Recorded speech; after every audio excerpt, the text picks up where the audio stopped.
So mostly ከዚህ በፊት ምን አየን በባለፈው ሌሰኖች ላይ it's about the impact or effect of climate በሰዎች ላይ አይተን ነበር አይደል? So today we're going to look at the impact or effect of climate change and its challenge to Africa's development vision. So ከዚህ ጋር የሚያመጡ ቻሌንጆችን እንመለከታለን. Hello everyone, my name is Rukatana from Lucy Bridge Academy. ሁሌም እንደምንለው ዌብሳይታችን www.lucybridgeacademy.com join አድርጉ። የተለያዩ AI supportive questionnaires ታገኛላችሁ. And of course our YouTube channel, don't forget to subscribe and share, and of course አስተያየትና ኮሜንት ካላችሁ ደግሞ ቴሌግራም ቻናላችን ላይ አስቀምጡልን. Okay.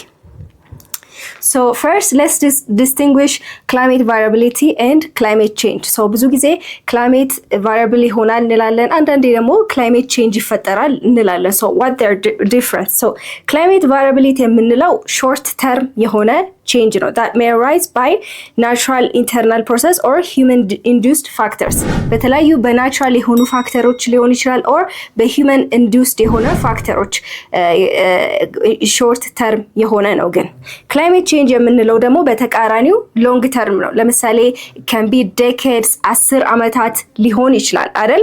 So it's typically decades longer caused by natural and anthropogenic drivers. So human induced ሊሆን ይችላል, like በሰዎች የሚመጡ greenhouse gas effect የምንላቸው ሊሆን ይችላል. So as an example climate variability እና climate change ስንመለከት ለምሳሌ ትምህርት ቤታችሁ ውስጥ የውሃ ፓይፑ ተበላሸ እንበል። ሶ ይሄ በምን የተፈጠረ ነው? ኦልሞስት በሳምንት አንድ የተፈጠረ ነው። ሶ ምን እናረጋለን? ድሬኔጅ ሲስተሙ የሆነ ፊክስ ስሞለር ፓርቱን ፊክስ እናረጋለን። በት ለምሳሌ ይሄ ፕሮብለም ፓይፑ መበላሸት ምን ሆነ? ኦልሞስት ብዙ አመታትን አስቆጠረ። ለምሳሌ 1 አመት 2 አመት ቢያስቆጥር ይሄ ምንን ያስፈልጋል?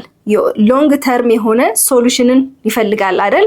ሶ ምን እናረጋለን? it might be like raising the building height ወደ ላይ ህንጻውን ሌላ ህንጻ መገንባት ሊሆን ይችላል። ሶ ይሄ ሎንግ ተርም የሆነ ኢፌክት ሲያመጣ ነው። ክላይሜት ቫሪያቢሊቲ ግን ሾርት ተርም ለጥቂት ጊዜ የምናየው ቼንጅ ነው።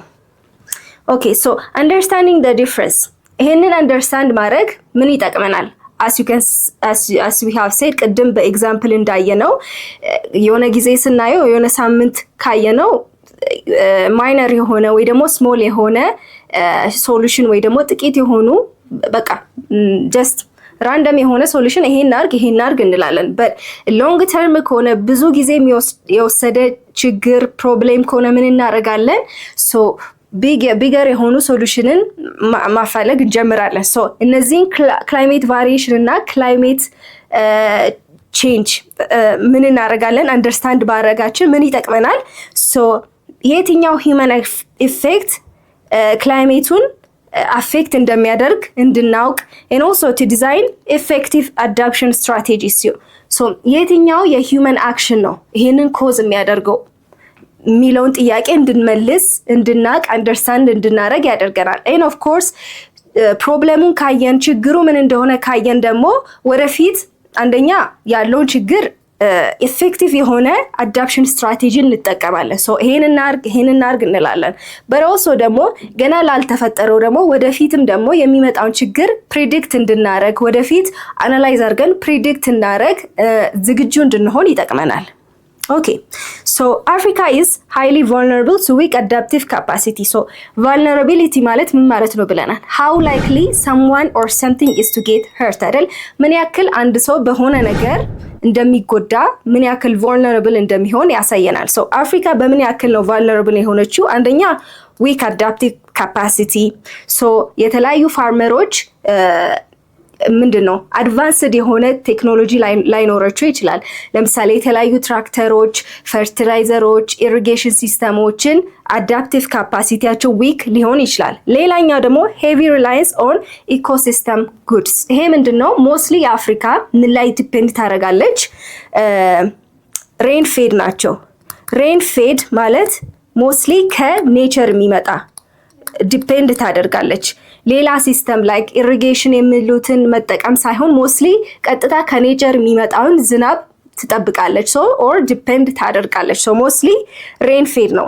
and less developed agricultural system. ሶ ቅድም እንዳልነው አግሪካልቸራሊ ደግሞ ፋርሚንግ ሜተድ የምንጠቀመው less developed ነው። ሶ ለምሳሌ አንድ ፋርመር ሬን ፌድ ከሆነ ቀጥታ ከኔቸር የሚመጣው ዝናብ ከሆነ የሚጠብቀው ዲፔንድ የሚሆነው ምን ይሆናል? ዝናቡ አንዳንዴ ላይዘንብ ይችላል አይደል? አንዳንዴ ደግሞ በጣም በኃይለኛ ሊዘንብ ይችላል። ፍለድ ጎርፎችን ሊያስከትል ይችላል። ሶ ዝናብ በሌለበት ሃርቨስት አይኖርም። ሶ ኃይለኛ ዝናብ ከሆነ ደግሞ ፍለድ ይሆናል። ያለውን ክሮፕ ምን ዲስትሮይ ያደርጋል። ሶ ኦር ዝናብ ከሌለ ደግሞ ምን ሊፈጠር ይችላል? ድርቀት። ሶ ይሄ ፋርመር አድቫንስድ የሆነ ቴክኖሎጂ ከሌለው የተለያዩ ትራክተሮች ኢሪጌሽን ሲስተም ካልሆነ የተለያዩ ፈርቲላይዘሮችን የማይጠቀም ከሆነ ሞስትሊ ፋይናንሻሊ ሊሚትድ ከሆነ ቫልነራብል ይሆናል፣ ይጎዳል ማለት ነው። የዚህን የትምህርት ክፍል ሙሉ ቪዲዮ ማግኘት ከፈለጋችሁ በሞባይል አፕሊኬሽናችን ወይም በዌብሳይታችን ማግኘት ትችላላችሁ። መልካም የጥናት ጊዜ